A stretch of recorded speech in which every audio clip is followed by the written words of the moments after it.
Bonjour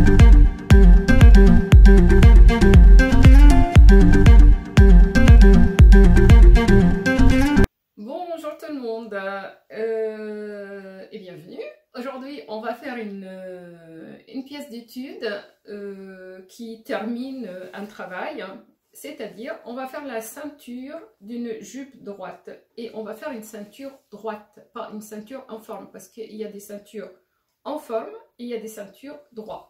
Alors, une ceinture droite, c'est exactement le même montage que le poignet d'une chemise. Donc, il faut bien enregistrer ça. À la seule différence, c'est qu'on a une patte de bottonnage sur la ceinture d'une jupe, que c'est un peu différent avec le poignet.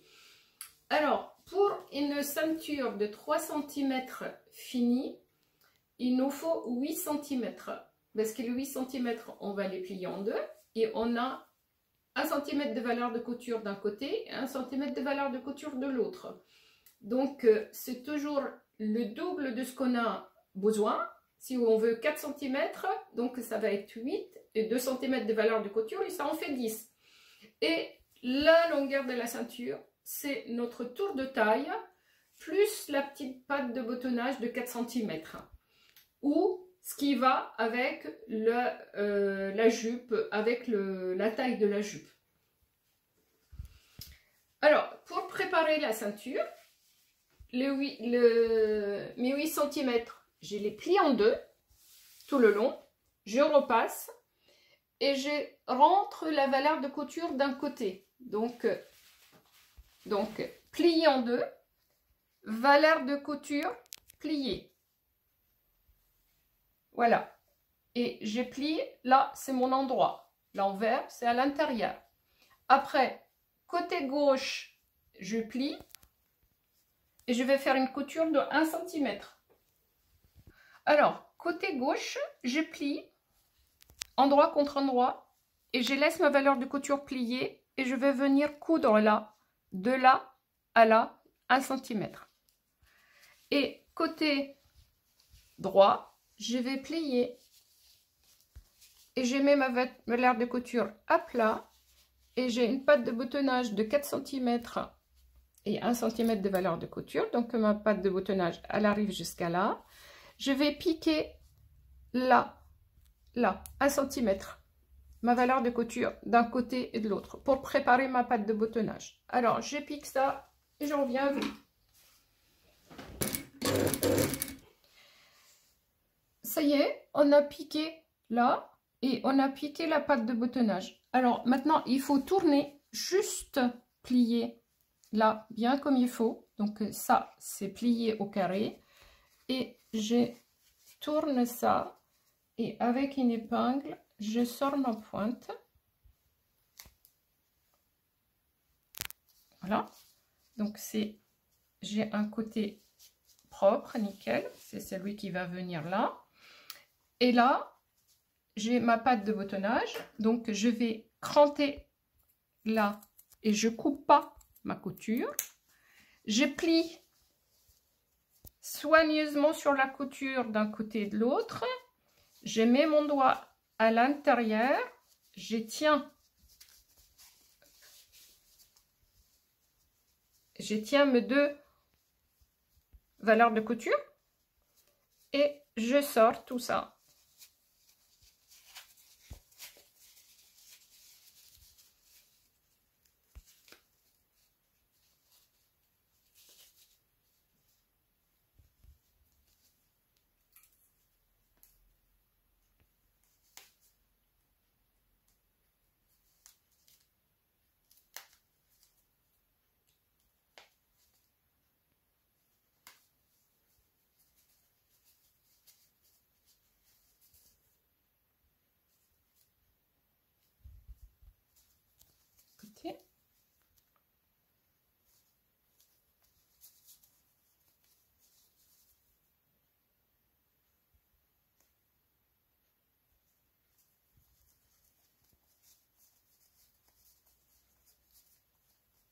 et je me rassure que tout ça est bien placé à l'intérieur. Je ne mets pas mes ciseaux pour faire ça. parce que ça plie les valeurs de couture et ça fait des bourrelets à l'intérieur de ma ceinture. Là, c'est tout plat, tout beau. Maintenant, j'ai besoin d'écranter là et là pour dégager mes deux valeurs de couture, l'une et l'autre, pour travailler. Alors maintenant, hop, ma ceinture, elle va venir se poser là. Pour la poser là, j'ai fait plein de couleurs différentes pour que ça soit visible, hein. Évidemment, tout ça, en réalité, on le fait ton sur ton. Là, l'endroit de ma jupe est là. Et l'envers est là. Je viens positionner ma ceinture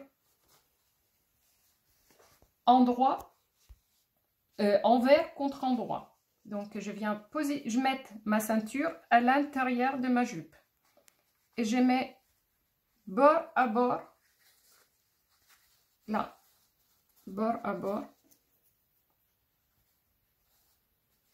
ma ceinture avec la jupe. Valeur de couture dégagée, hein. Et j'épingle tout le tour.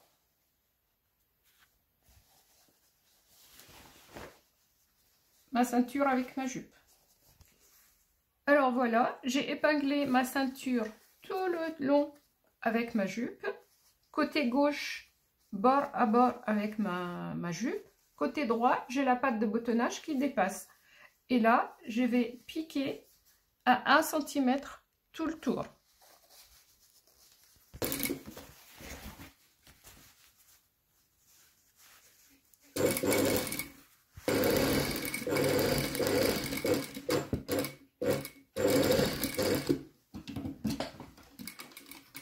Voilà, c'est piqué tout le tour. Maintenant, on vient, on en avait déjà plié la valeur de couture. On vient sortir la ceinture et la poser sur la jupe pour piquer nervure là et là. Là, ces deux tailles-là est très important. Alors, je plie pas comme ça. Je n'ai pas tout ça à l'extérieur. Je vais venir plier toutes les valeurs là, à l'intérieur de la ceinture. Je plie bien au carré là. Et là, je viens poser ma ceinture là-dessus. Ce qui fait que là, j'ai que la ceinture que je pose là. Et cette couture-là, qui est claire, je viens la cacher avec ma ceinture, mais je la cache et je la vois presque. Parce qu'une fois que je pique nervure, ma nervure, elle doit tomber nervure de deux côtés, aussi bien sur le dos que sur le devant. Donc, je cache cette couture avec la ceinture et je la vois, presque. Donc, ça sert à quelque chose de faire ça avec plein de couleurs différentes. Et je vais épingler, là, tout le tour, évidemment. Et avant de faire tout le tour, épingler tout le tour, ça c'est facile, évidemment. Tout vient se poser. On va faire l'autre côté. L'autre côté, on va juste rentrer ça.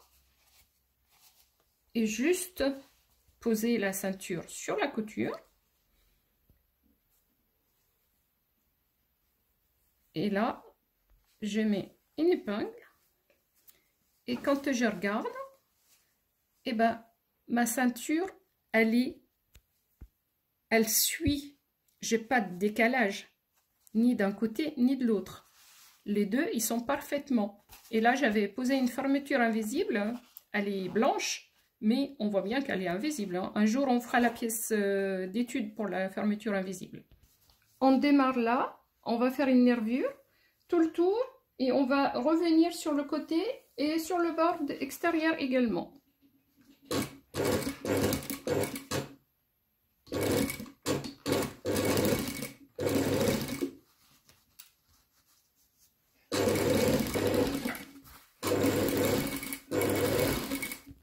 Alors, ma ceinture est piquée nervure sur les trois côtés, sur les quatre côtés. Et une nervure bien réussie, elle est à 1 mm là. Et elle est également à 1 mm là. Et tout le secret sur le fait de préparer la ceinture à l'avance, de plier la valeur de couture avec le repassage. Après, une fois qu'on a tourné, on cache la première couture et on la voit. Du coup, on est pile poil d'un côté et de l'autre égal. Il n'y a plus qu'à lui donner un petit coup de repassage et ma ceinture est finie. Maintenant, la boutonnière s'est faite sur le côté gauche et le bouton vient se poser sur le côté droit de la jupe. Pour la ceinture de la jupe, c'est fini. La prochaine fois, on va attaquer la patte de bottonnage et le poignet d'une chemise. Et le col chemise également. Donc, travaillez bien. À une prochaine vidéo. Je vous embrasse et à très vite.